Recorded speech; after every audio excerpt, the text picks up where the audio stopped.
apa itu HIV/AIDS, dokter? Boleh dijelaskan, dokter? Ya, terima kasih. Ini hari 1 Desember ini kita peringatan sebagai Hari HIV sedunia ya. Oke, yang perlu digarisbawahi bahwa HIV ini juga bisa mengenai populasi yang rentan, yaitu adalah anak.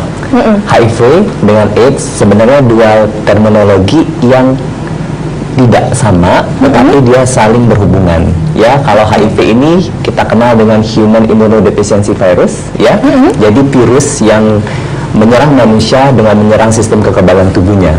Nah, kalau HIV ini masuk ke tubuh seorang individu tersebut, dia akan menimbulkan kumpulan gejala yang melemahkan sistem kekebalan tubuh yang kita kenal dengan AIDS. Berarti ini yang menyerang sistem kekebalan tubuh bagi penderitanya itu sendiri ya, dok? Betul. Dan untuk gejalanya sendiri nih, dok, untuk awalan terkena, kalau kita itu terkena HIV/AIDS itu bagaimana nih, dok? Ya, kadang-kadang kita nggak tahu bahwa HIV/AIDS ini sebenarnya ada beberapa stadium ya. Ada stadium 1, 2, 3 sampai 4 ya. Yang paling ringan mungkin stadium 1, yang berat mungkin ya stadium 4 ya.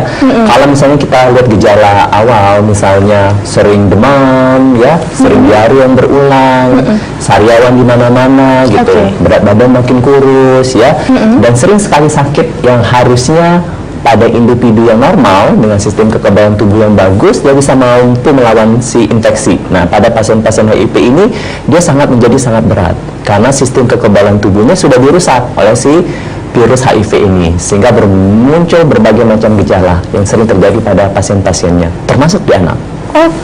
Baiklah. Mungkin, dok, kalau misalnya kita punya sistem kekebalan tubuh yang sangat baik ya, dok ya, apakah HIV/AIDS ini akan gagal untuk mengenai sistem kekebalan tubuh kita sendiri, dok? Jadi HIV ini dia virus yang sangat pintar ya, dia memiliki satu sistem mekanisme penyerangan yang dahsyat ya.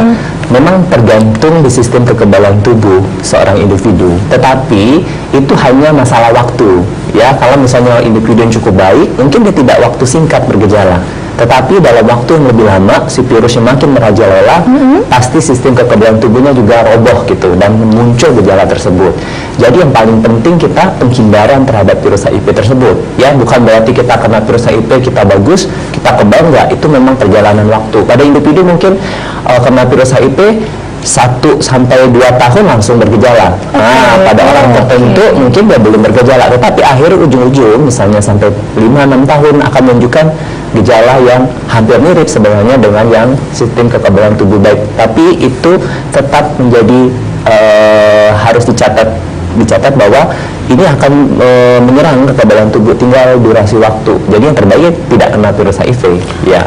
Berarti walaupun kita punya sistem kekebalan tubuh yang baik, ini juga bukan berarti kita kalau sudah terkena virus akan menjadi gagal gitu ya, dok ya. Nah, dok, ini untuk faktor seseorang yang terkena HIV/AIDS itu bagaimana nih, dok? Ya, faktornya tergantung, faktor risiko sebenarnya banyak ya. Faktor risiko yang tentu kalau kita lihat yang paling sering, kalau pola penularan HIV itu kan sebenarnya penyakit menular seksual ya. Kemudian juga ditransmisikan juga melalui darah gitu ya. Jadi mekanisme ini yang sebagai pintu masuk virus HIV terhadap individu tersebut ya. Kalau bisa menyerang, membentuk satu koloni kumpulan infeksi sehingga menyerang individu yang kena virus HIV tersebut. Nah, tentu yang pertama adalah hati-hati kalau ternyata kita kontak dengan orang yang terkena virus HIV, kemudian kita melakukan kontak penularan, misalnya dari hubungan seksual atau proses transfusi ya. Itu ada mekanisme yang bisa menyebabkan tertularnya virus HIV. Yang satu catatan penting sebenarnya ini adalah kasus HIV di anak ya. Kasus HIV di anak ini kita ketahui bahwa pola penularannya vertikal. Pola penularan HIV sebenarnya ada dua, ada horizontal, ada vertikal. Kalau dia horizontal, artinya satu individu ini langsung menularkan ke individu yang lain. Itu horizontal. Tapi kalau di anak, lebih dari 90% kasus itu dia vertikal. Artinya dia dapat karena ibunya terkena virus HIV. Sehingga dari sejak dia hamil, ibunya nggak ketahuan virus HIV, kemudian hamil, si anaknya tertular virus HIV. Ini yang sering kita dapatkan untuk kasus-kasus di anak, kasus penularannya vertikal. Oke, berarti ini juga ada termasuk faktor keturunan berarti ini dok ya? Bukan faktor keturunan, sebenarnya dia faktor infeksi ya. Jadi karena ibunya terkena infeksi virus HIV, sehingga si individu tersebut dapat transmisi virus HIV dari ibunya. Oke, jika ini kalau pada anak nih ya dok ya, kalau pada anak ini tertular dari ibu yang positif HIV/AIDS. Nah, apakah kalau misalnya ibu tidak sudah tertular positif HIV/AIDS, apakah si anak akan ada kemungkinan untuk tidak tertular dok? Ini pertanyaan sangat bagus ya. Jadi kadang-kadang punya cerita di masyarakat kalau ibunya virus HIV, artinya udah pasti anaknya akan terkena virus HIV. Tidak selamanya juga itu benar, karena kemajuan zaman itu semakin canggih. Artinya ibu yang terkena virus HIV, kalau diketahui sejak dari awal, sehingga menjalankan berbagai program pencegahan, hampir di bawah 2% si anak yang dilahirkan bisa tanpa HIV. Tapi kita harus melakukan tindakan pencegahan sejak si dalam kandungan, ya. Kemudian proses persalinan, dan juga ingat bahwa ASI juga salah satu faktor yang bisa menularkan virus HIV. Jadi artinya kita mencegah supaya tidak diberikan ASI untuk kasus HIV pada ibu-ibu yang ternyata virus HIV-nya positif, ya. Oke, nah untuk penyakit ini sendiri nih dok, untuk di Sumatera Selatan khususnya Palembang, ini bagaimana? Apakah sudah banyak anak-anak yang tertular dok? Ya, kebetulan kami, saya di Rumah Sakit Muhammad Husin, kita yang menangani untuk kasus HIV di anak, dan ini mungkin kayak fenomena gunung es ya, kelihatannya sedikit, padahal kalau pada saat kita di Politisity, ini sangat banyak sekali untuk kasus-kasus HIV pada anak. Bahkan kalau di registri kita untuk akhir aja tahun 2023, itu kita lumayan banyak ya untuk kasus virus HIV yang dirujuk ke RSMA itu, hampir sekitar 40-60 kasus untuk kasus baru HIV pada anak ya. Dan ini terus akan bertambah sebenarnya, tetapi karena ketidaktahuan tentang penyakit ini, sehingga kadang-kadang ada yang meninggal tanpa sebab. Sebenarnya kalau diselidikin mungkin itu bisa dicurigain penyebab salah satunya virus HIV ya. Oke, berarti untuk kita sendiri yang sudah dewasa ini ya dok ya, kita boleh melakukan upaya promotifnya tadi ya dok ya, untuk pencegahan penularan HIV-nya. Dan boleh dok, kita akan berbincang-bincang lagi di segmen selanjutnya, tapi kita akan break sejenak, dan jangan lupa tetap saksikan Jendela.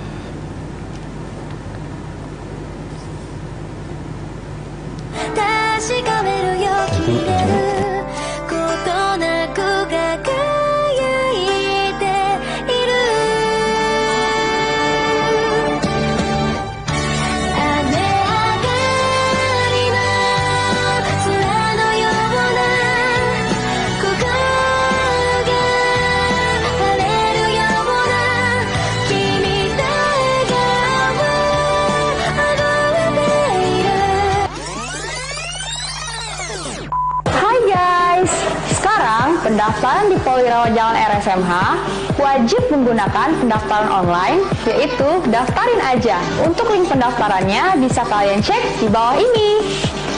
Dengan Daftarin Aja, pendaftaran lebih mudah, lebih cepat, tidak perlu antri, dan tidak perlu membawa banyak berkas. Untuk pendaftarannya sudah bisa dilakukan mulai H-5 sampai minimal H-2.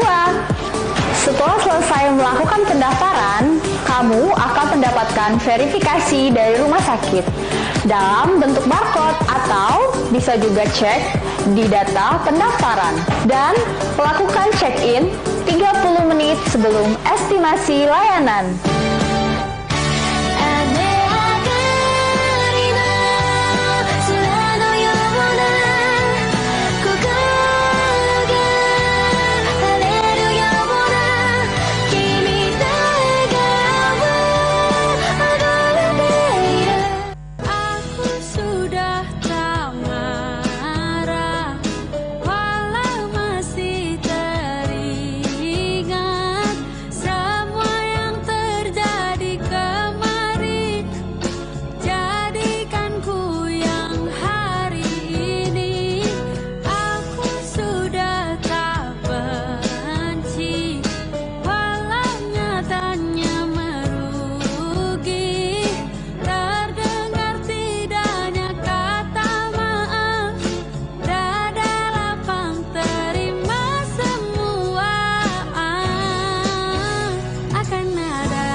semua yang bertahan.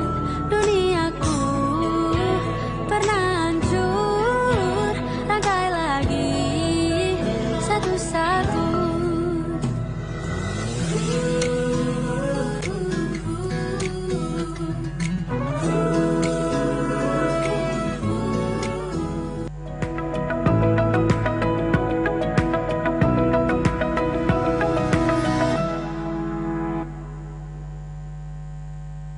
Acara ini dipersembahkan oleh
Kangen sama video klip ini?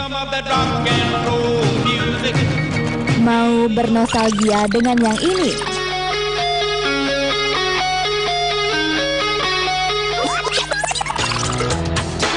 Di sini tempat kalian bisa merequest dan bernostalgia dengan klip-klip lawas.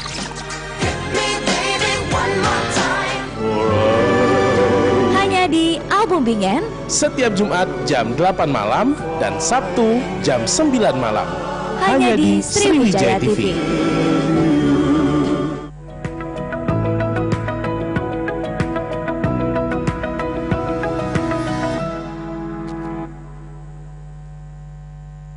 Acara ini dipersembahkan oleh Kembali di Jendela pemirsa Sriwijaya TV yang ada di rumah, kita masih bersama dokter kita pada malam hari ini, Dr. Edi Noveri SPAK MKes, dokter spesialis anak konsultan alergi imunologi KMS Kesehatan Anak Rumah Sakit Muhammad Hussein Palembang. Dan untuk pemirsa Sriwijaya TV yang ada di rumah yang ingin bergabung untuk bertanya seputar HIV/AIDS, bisa langsung saja dial online di 0711364666 dan juga bisa memberikan komentarnya di Instagram di @sriwijaya_tv dan juga bisa berkomentar di kanal YouTube kita di Sriwijaya TV. Baiklah dok, ini ada pertanyaan dari pemirsa Sriwijaya TV yang ada di rumah yang sudah memberikan komentarnya di kanal YouTube kita.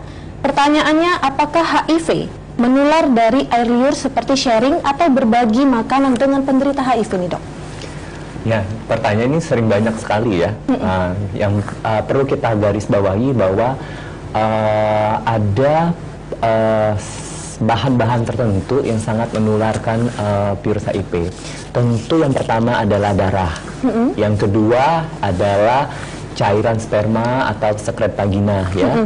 Yang ketiga mungkin agak juga sering itu adalah ASI ya. Tetapi harus kita ketahui bahwa kalau yang air liur dan sebagainya ini sangat rendah untuk menularkan atau memberikan resiko terhadap penularan virus HIV.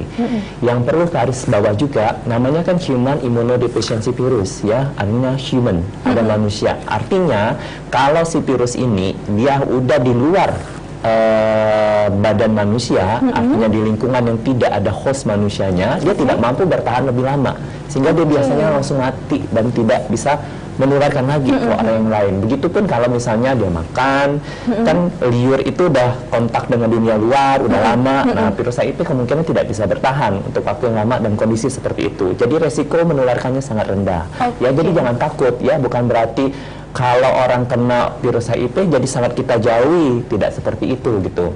Bahkan dulu pernah ada cerita lucu ya, kalau misalnya ada sperma dalam kolam renang gitu kan, jadi takut itu berenang dan sebagainya, itu juga salah kan, karena dia udah di luar, artinya udah di luar dalam host manusianya dan udah pasti dia meninggal, dan hitungan beberapa menit sampai detik si virus itu nggak akan mampu bertahan. Oke, berarti dia itu harus kontak langsung ya dok? Betul, sangat betul. Oke, baiklah dok, kita sudah ada penelpon pada malam hari ini. Halo, selamat malam Bapak. Iya, ini kita sudah terhubung dengan Bapak Herman di Jakabaring. Halo, selamat malam Bapak.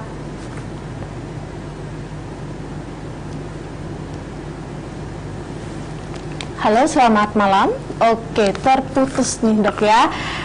Kita langsung saja mungkin ke pertanyaan selanjutnya nih dok. Ini kalau untuk anak-anak sendiri nih dok, apakah anak ini yang pengidap HIV ini bisa tumbuh secara normal dok? Ya, ini sangat penting kita ketahui bahwa anak yang terkena HIV kalau diketahui sejak dini, dia akan memiliki peluang yang cukup baik untuk tumbuh dan kembang seperti anak normal. Nah, artinya kalau misalnya positif HIV tetapi diketahui sejak dari awal dalam stadium-stadium yang awal, itu memiliki kemungkinan mendapatkan tumbuh dan kembang yang hampir sama dengan individu normal. Ya. Dan juga jangan takut, kita kan sekarang ada berbagai metode pengobatan, salah satunya adalah regimen ARV kan. Itu akan memberikan sekali peluang hidup kepada penderita HIV untuk bertahan lebih lama, bahkan memiliki pertumbuhan dan perkembangan yang sama dengan individu normal. Beberapa pasien kita sampai sekarang nggak ketahuan ibaratnya dia ternyata penderita HIV, tapi dia mampu berprestasi seperti pada anak normal. Oke, baiklah, ini dokter kita sudah terhubung kembali. Ada Rika, Ibu Rika di KM7. Halo, selamat malam Ibu. Halo, selamat malam.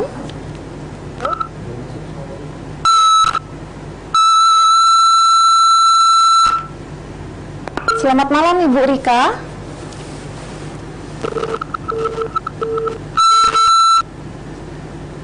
Bagaimana? Apakah masih terhubung dengan Ibu Rika?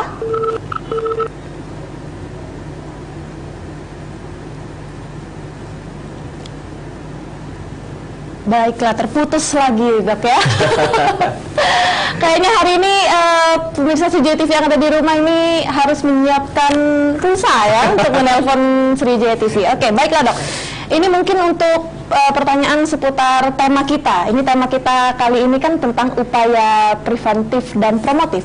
Apakah itu ada perbedaan dok? Gimana perbedaannya? Ya. Boleh dijelaskan dok? Ya, tentu sangat berbeda ya. Ada upaya kita promotif dan upaya kita preventif. Kalau promotif tentu artinya jangan sampai kita tertular virus HIV. Jadi ibunya, misalnya ke anak, jangan sampai ibunya terkena virus HIV. Nah, itu upaya preventif supaya tidak terinfeksi virus HIV sama sekali. Tetapi upaya preventif untuk penularan ke anak, tentu kalau ibunya terkena virus HIV, kita harus melakukan berbagai langkah pencegahan supaya individu yang dikandung oleh ibunya ini tidak terkena virus HIV. Nah, itu preventifnya yang kita lakukan sejak dari dalam kandungan, proses persalinan, dan kita kawal setelah postpartum atau setelah dia lahir gitu, sehingga memberikan peluang si anak ini sampai seminimal mungkin tidak tertular virus HIV. Nah, itu mungkin letak perbedaannya ya. Oh, itu perbedaannya seperti itu ya dok ya. Oke, kita terhubung kembali. Ada penelpon kita yang sudah bergabung pada malam hari ini. Ada Bapak Herman di Jakabaring. Halo, selamat malam Bapak Herman. Selamat malam. Selamat malam. Halo, selamat malam Pak Herman. Selamat malam. Selamat malam. Selamat malam. Oke, bagaimana Pak Herman? Ada pertanyaan? Jadi ada satu pertanyaan yang menarik. Ini kita alami ketika kita lagi donor darah. Terus ada juga keluarga pasien yang meminta langsung darah kita untuk didonorkan kepada keluarganya. Nah, itu kan saya anggap sangat berbahaya, apalagi kalau misalnya saya bukan pendonor aktif ataupun pendonor aktif juga punya risiko tinggi. Bagaimana pendapat dokter? MI menyediakan langsung transfer kita di donor darah terus diambil langsung oleh pihak keluarga yang membutuhkan. Itu aja, terima kasih dokter, selamat malam. Oke, selamat malam Pak Herman, terima kasih. Dan boleh dokter dijelaskan? Ya, salah satu yang kita takutkan memang penularan HIV itu adalah melalui darah ya. Tapi perkembangan sekarang itu untuk proses transfusi itu dia akan melewati berbagai mekanisme. Ya, artinya tidak langsung, ibaratnya kalau kita melakukan transfusi darah kita itu akan dilakukan pemeriksaan. Ya, artinya akan diperiksa juga screening terkait dengan penyakit-penyakit yang bisa menular melalui darah. Salah satu yang kita screening itu adalah HIV. Ya, kalau di Rumah Sakit Muhammad Husin, jadi kita waktu saat menerima darah itu kita akan melakukan screening terkait virus HIV tersebut. Kalau ternyata terdeteksi darah si donor ini mengandung virus HIV, tentu ini tidak akan lolos. Tidak akan kita berikan kepada pasien yang akan menerima darah tersebut. Artinya akan dalam tanda kutip ya kita musnahkan karena ini terdeteksi virus HIV ya. Sehingga jangan takut sesungguhnya. Tetapi kalau misalnya pola penularan yang melalui darah yang kita takut ini lebih khas seperti yang tidak ada perlindungan sama sekali. Misal penggunaan jarum suntik yang tidak steril. Nah, itu sering terjadi kan pada pasien-pasien pengguna narkoba jarum suntik misalnya ya. Atau misalnya pada petugas kesehatan yang tidak mau menggunakan alat pelindung diri, misalnya tertular melalui jarum yang tidak steril. Nah, itu cukup berbahaya. Sehingga tindakan-tindakan pencegahan melalui yang seperti ini yang kita takutkan ya. Tapi kalau melalui transfusi darah, kalau melewati mekanisme yang harusnya jelas, itu artinya proses penapisan sudah terjadi sejak awal ya. Oke, nah ini menarik nih dok. Kalau dari air liur tadi, kalau dia berkontak dengan dunia luar, dia virusnya akan mati ya dok ya. Kalau darah ini, kalau misalkan donor darah, darahnya itu kan berkontak dengan dunia luar juga nih dok, termasuk ya kan. Apakah virus yang ada dalam darah itu meninggalnya juga cepat, atau justru dia bertahan di dalam darah? Nah, itu ada satu penelitian kalau di darah ini dia relatif lebih bertahan lama ya. Sehingga sangat-sangat kita lakukan screening ya. Kan pada saat daerah itu bukan kayak air liur ya. Kalau di air liur kan di ruang terbuka, suhu udara ruang dan sebagainya. Kalau darah ini melalui proses tertentu dan stabilisasi suhu tertentu. Nah, suhu tertentu ini bisa menyebabkan si virus masih tetap bertahan gitu.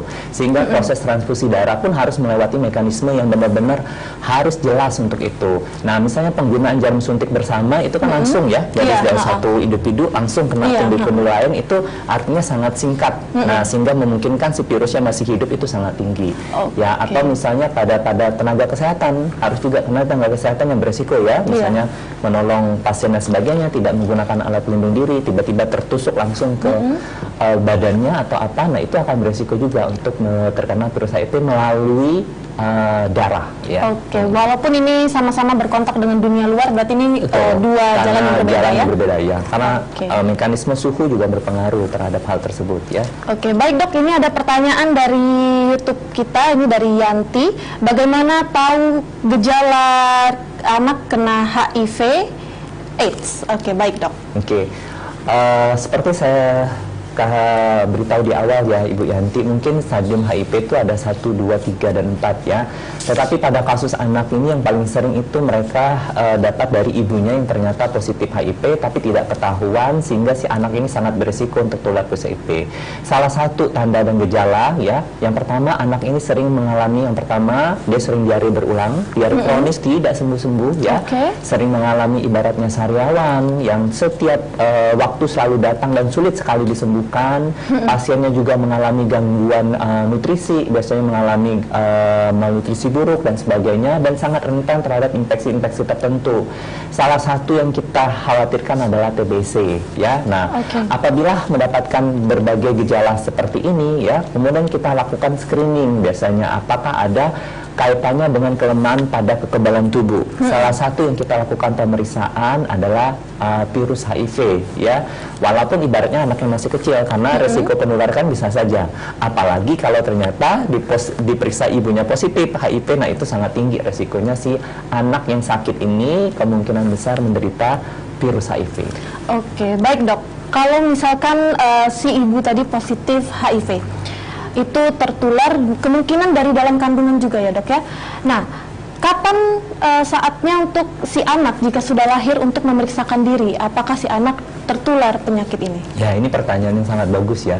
Langkah pertama sebenarnya kita ada namanya program pemerintah itu triple eliminasi. Triple eliminasi itu adalah pemeriksaan hepatitis B, sipilis, dan HIV. Pada ibu-ibu hamil harusnya pemeriksaan triple eliminasi itu dilakukan sejak ANC di awal-awal trimester pertama. Sehingga kalau ternyata dia positif HIV, segera si ibu akan mendapatkan ARV. Kalau ibu mendapatkan ARV, resiko virusnya akan turun sangat drastis kan, sehingga resiko menularkan ke bayinya juga semakin rendah. Kalau ternyata ibunya udah minum ARV, kemudian si bayi kan tetap beresiko ya untuk terkena virus HIV, nanti kita lakukan pemeriksaan di bayi ini pada saat bayinya berusia 6 minggu ya. Nah, itu ada pemeriksaan yang pertama kita lakukan yang kita kenal dengan EID, Early Infant Diagnosis. Kemudian karena ini harus tegaknya benar-benar pasti positif atau tidak, dilakukan pengulangan kembali 2 kali setelah pemeriksaannya itu pada 6 minggu, kemudian pada saat bayi berumur 4-6 bulan. Kalau di 2 kali pemeriksaan ini ya, si anak tetap negatif, kemungkinan besar si anaknya tidak tertular, dengan syarat dia tidak pernah mendapatkan ASI ya. Kalau ternyata kalau masih mendapatkan ASI, hati-hati, masih dia tetap beresiko ya. Sehingga salah satu pilar pencegahannya artinya kita tidak memberikan ASI untuk kasus HIV pada individu yang tertular virus HIV pada ibunya gitu ya, karena ini masih tetap meningkatkan resiko untuk tertular virus HIV walaupun pada saat awal lahir kemudian janin intrauterin bagus gitu ya, tetap salah satu yang kita concern adalah postpartumnya ya. Baik dok, kita jeda sebentar dan kita akan kembali lagi, tetaplah di Jendela.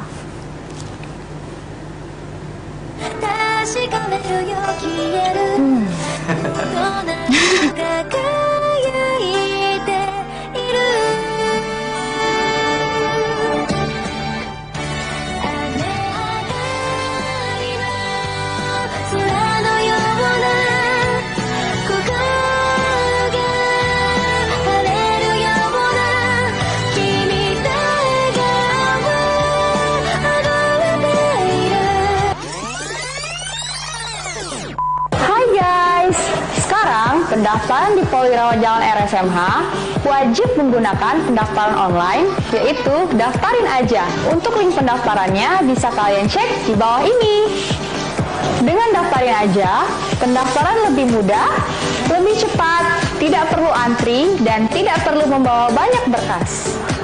Untuk pendaftarannya sudah bisa dilakukan mulai H-5 sampai minimal H-2. Setelah selesai melakukan pendaftaran, kamu akan mendapatkan verifikasi dari rumah sakit dalam bentuk barcode atau bisa juga cek di data pendaftaran dan lakukan check-in 30 menit sebelum estimasi layanan.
Bagi semua yang bertahan, duniaku pernah hancur. Rangkai lagi satu-satu.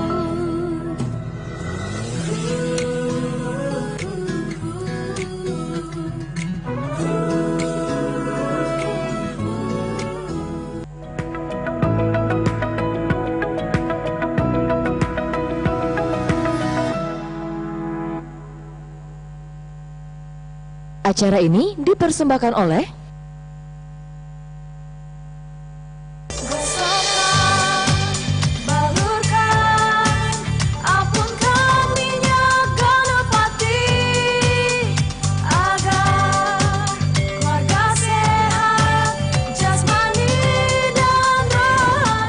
Dimanapun, saya selalu siap membawa minyak gosok Ganapati. Minyak gosok Ganapati telah teruji dapat meringankan panas, batuk, flu, pusing, sakit tenggorokan, masuk angin, sakit pinggang, vertigo, kesemutan, saraf kejepit, dan lemak akibat stroke. Minyak gosok Ganapati mengandung peppermint, bisa menghangatkan dan juga melegakan pernapasan. Ayo manca-bica dolor galo-galo, coba ke minyak gosok Ganapati. Solusi untuk keluarga sehat.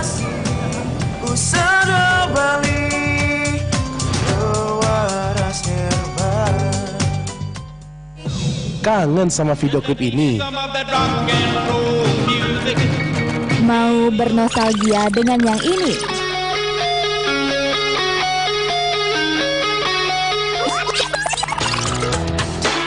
Di sini tempat kalian bisa merequest dan bernostalgia dengan klip-klip lawas.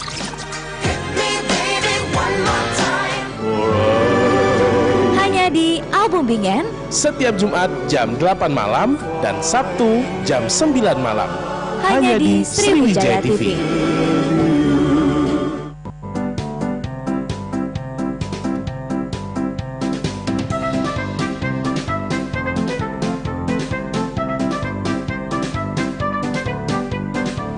Buah duku dimakan cumi.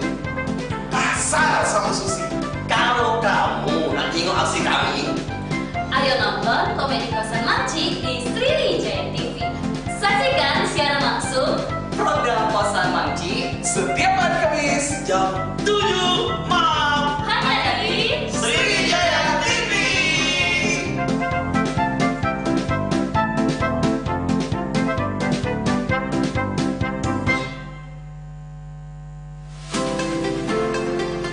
menikmati waktu istirahat Anda dengan berita-berita ringan seperti tradisi, kuliner, serba-serbi, dan tempat menarik yang ada di Bumi Sriwijaya.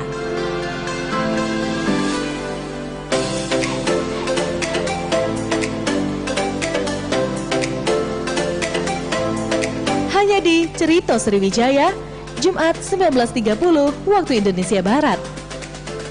Hanya di Sriwijaya TV.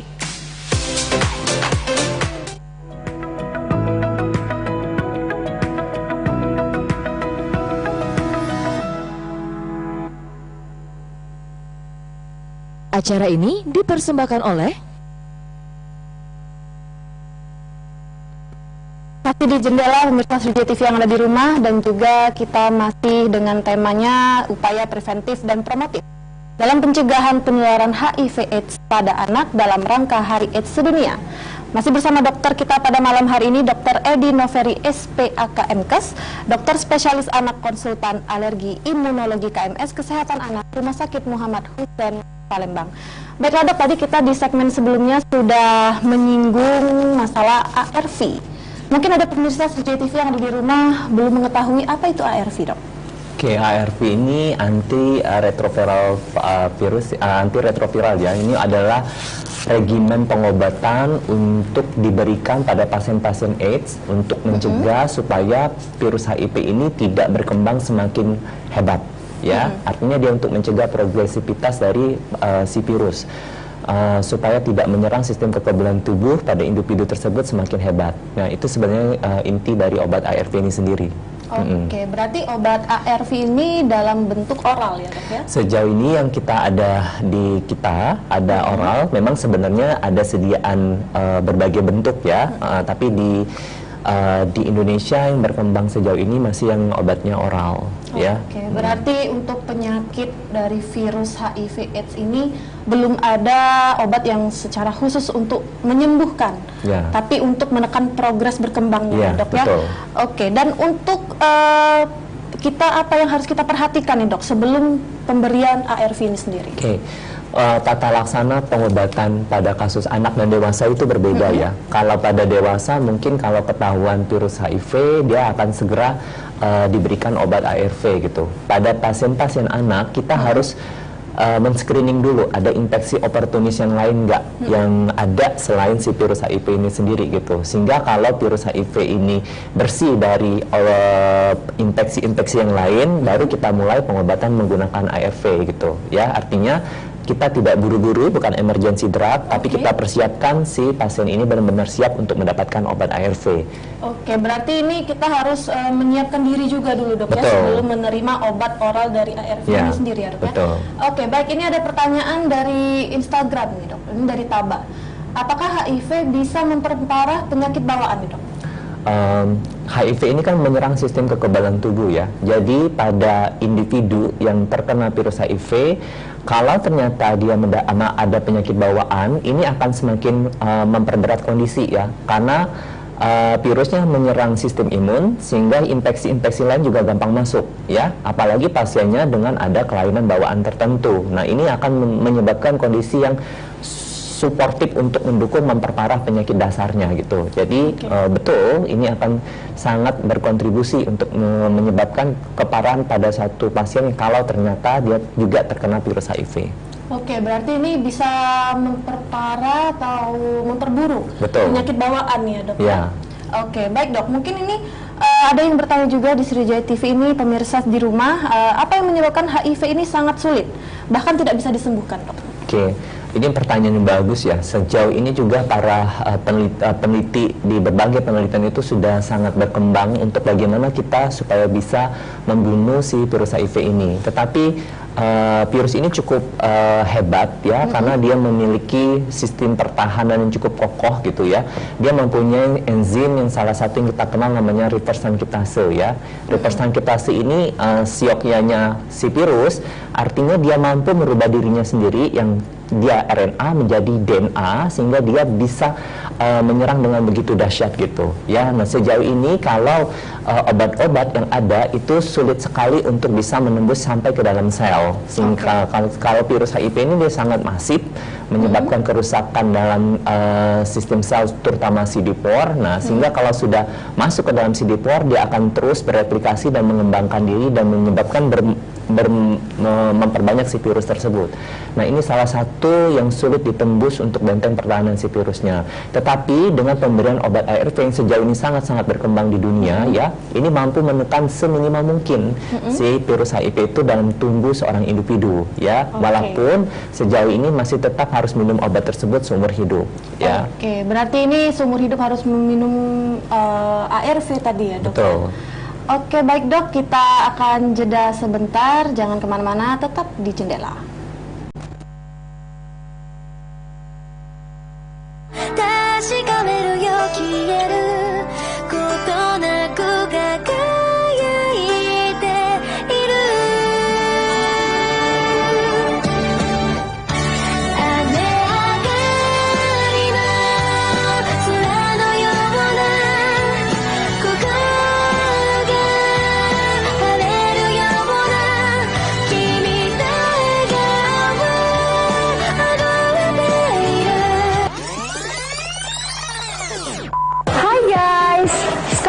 Pendaftaran di Polwirawan Jalan RSMH wajib menggunakan pendaftaran online, yaitu daftarin aja. Untuk link pendaftarannya bisa kalian cek di bawah ini.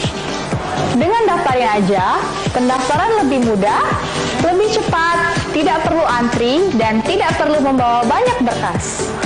Untuk pendaftarannya sudah bisa dilakukan mulai H-5 sampai minimal H-2. Setelah selesai melakukan pendaftaran, kamu akan mendapatkan verifikasi dari rumah sakit dalam bentuk barcode atau bisa juga cek di data pendaftaran dan melakukan check-in 30 menit sebelum estimasi layanan.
Acara ini dipersembahkan oleh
Acara ini dipersembahkan oleh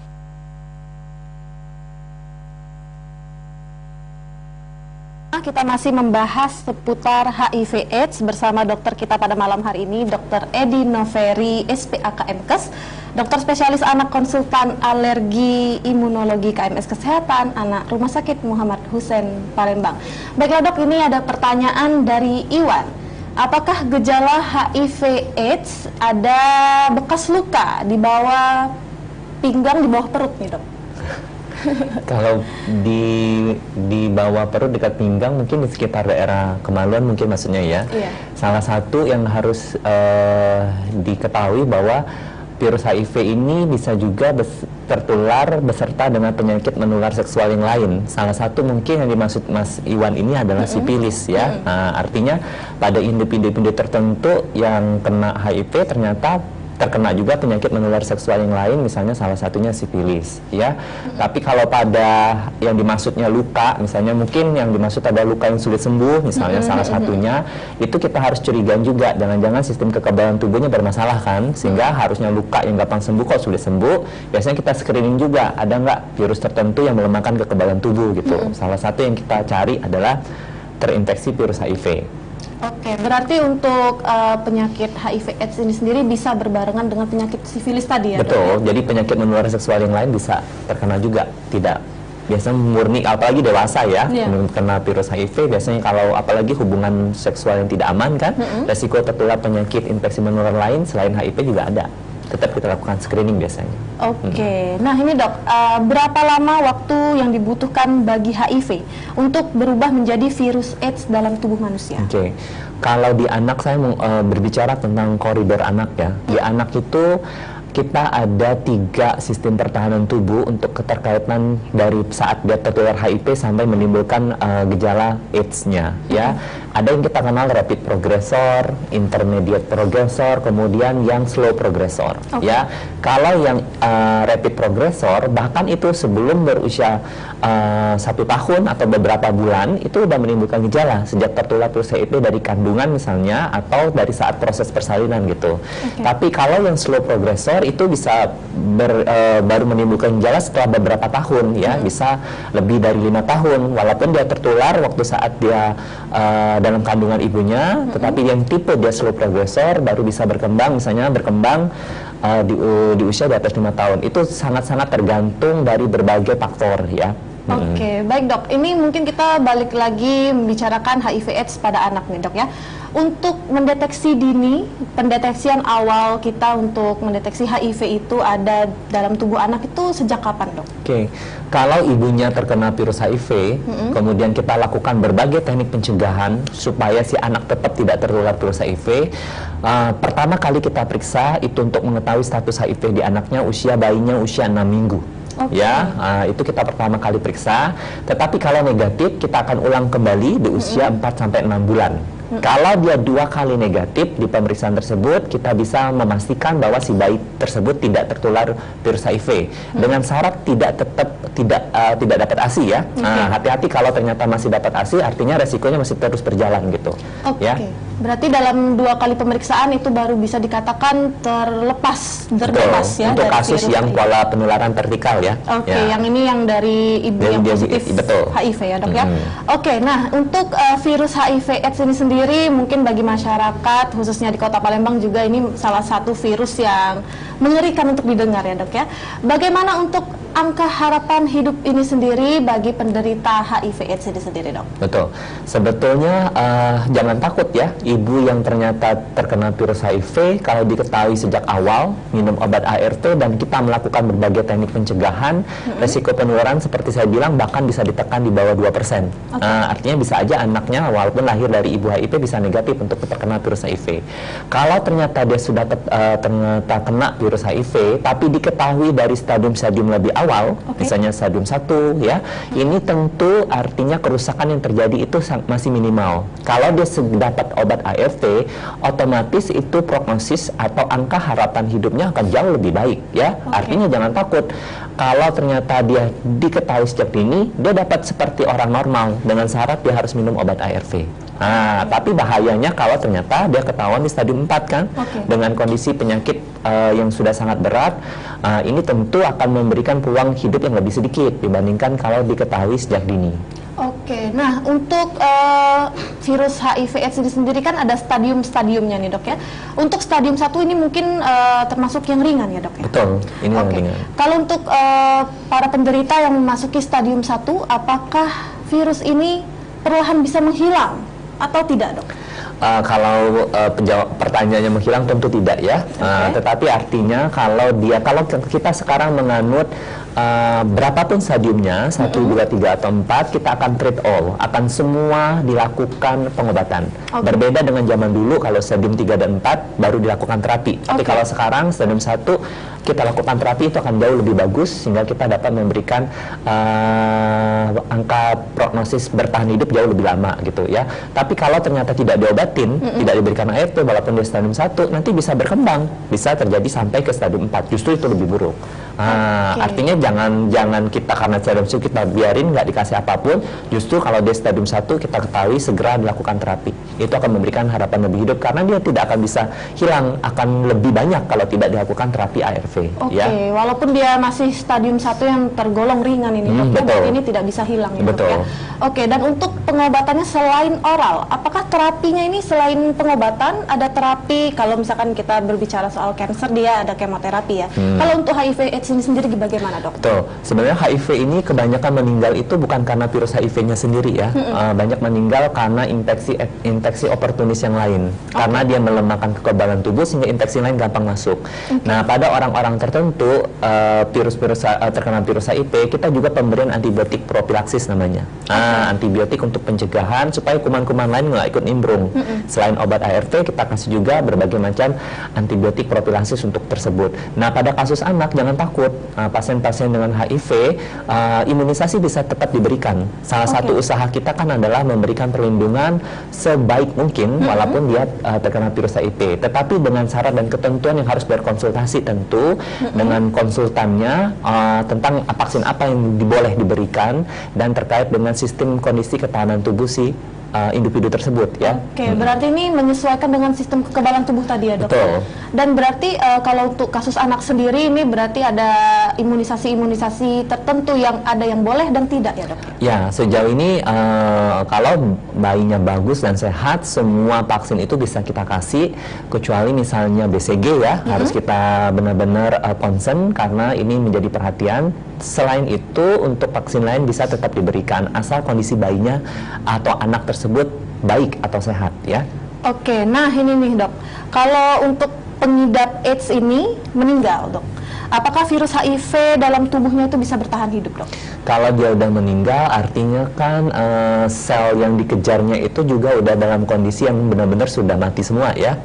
Artinya dengan lakukan teknik penguburan dan ibaratnya dengan sesuai dengan anjuran yang dikeluarkan oleh Kemenkes dan WHO, jangan takut. Artinya kalau virus itu ada di badan orang tersebut ya dia udah pasti akan musnah juga bersama dengan badan tersebut. Artinya kalau tidak aja resiko penularan lain dalam kondisi yang lain ke orang yang lain gitu ya. Jadi jangan takut ya, asalkan udah dilakukan teknik pencegahan yang bagus, artinya selesai masalahnya, tidak akan resiko penularan ke yang lain lagi gitu ya. Nah dok, ini kalau misalnya untuk mungkin pesan-pesan dan kesannya mungkin ya, pesan untuk pemirsa CJaya TV yang ada di rumah tentang penyakit HIV/AIDS ini sendiri boleh dok, untuk upayanya, pencegahannya, preventif maupun promotif boleh dokter. Baik, dalam rangka memperingati Hari AIDS 1 Desember ini, jadi kami dari seluruh dokter berpesan untuk upaya promotif diharapkan kita menghindari berbagai resiko penularan virus HIV. Artinya melakukan perilaku yang sehat, melakukan tindakan-tindakan tidak yang berisiko. Kemudian untuk upaya preventif misalnya udah diketahui si ibu atau misalnya individu tertentu dan terkena virus HIV, lakukan pemeriksaan segera ya. Makin lakukan pemeriksaan segera, mengetahui status HIV sejak dari awal, tentu akan memberikan peluang yang lebih besar untuk dia mendapatkan kesembuhan terkait dengan pengontrolan penyakit ya, sehingga mendapatkan ART sedini mungkin. Nah, satu pesan saya untuk ibu-ibu hamil, jangan takut pada saat kehamilan, pada saat trimester awal, segera lakukan pemeriksaan terhadap HIV, karena menyelamatkan individu si ibu hamilnya juga tentu juga menyelamatkan bayi tersebut ya. Artinya kita nggak tahu kan, setiap kita beresiko, apapun itu yang terjadi kalau kita melakukan sejak dini, tentu harapan penyembuhan itu akan lebih terjamin sejak dari awal. Oke, berarti kita juga pemirsa CJI TV yang ada di rumah jangan terlalu takut, tapi juga tetap semangat. Iya. Siapapun yang mengalami penderitaan dari HIV/AIDS ini sendiri, tetap semangat dan juga jangan terlalu banyak pikiran ya dok ya. Iya. Itu salah satu termasuk yang bisa memperburuk dan memperparah untuk penyakit ini sendiri. Baik, terima kasih sekali lagi dokter untuk pembahasannya mengenai HIV/AIDS ini dalam rangka Hari AIDS Sedunia. Dan untuk pemirsa CJI TV yang ada di rumah, terima kasih sudah menyaksikan Jendela. Jangan lupa tetap saksikan Jendela setiap hari Sabtu pukul 7 malam hanya di CJI TV. Saya Syana Viani pamit undur diri. Akhir kata, wassalamualaikum warahmatullahi wabarakatuh.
Acara ini dipersembahkan oleh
atas bibir bergincu, kedip mata merayu jelas coba mengganggu. Tawarannya terpasang bukan tanpa tujuan, satu korban terjerat itulah harapan.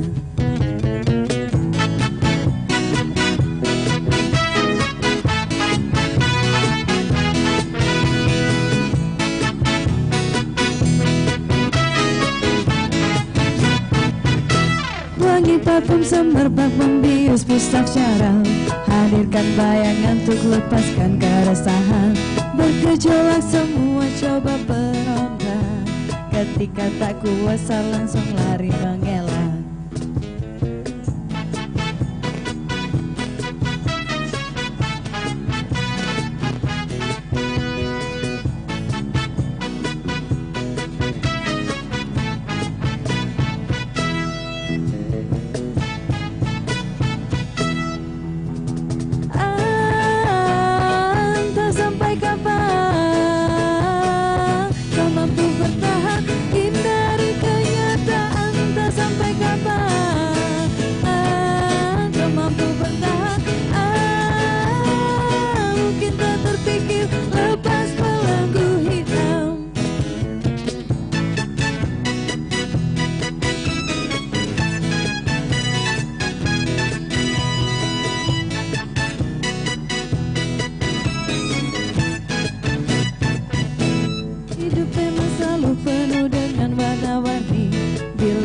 bebas sulit untuk coba keluar.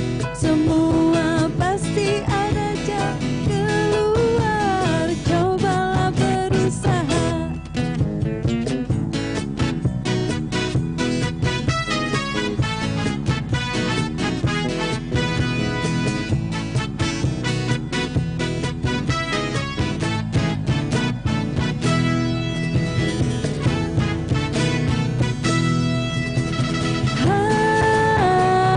Entah sampai kapan kau mampu bertahan, hindari kenyataan. Entah sampai kapan engkau mampu bertahan. Mungkin tak terpikir lepas belenggu hitam.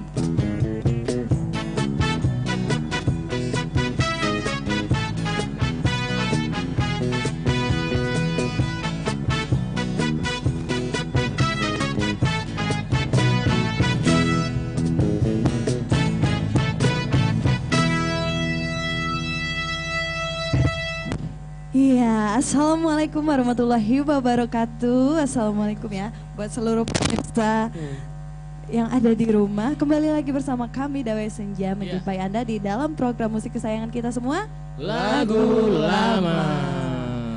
Oke, apa kabarnya kakak-kakak semua yang di sini? Alhamdulillah baik. Amin. Semoga semuanya baik-baik aja ya. Ayu agak-agak batuk pilek nih.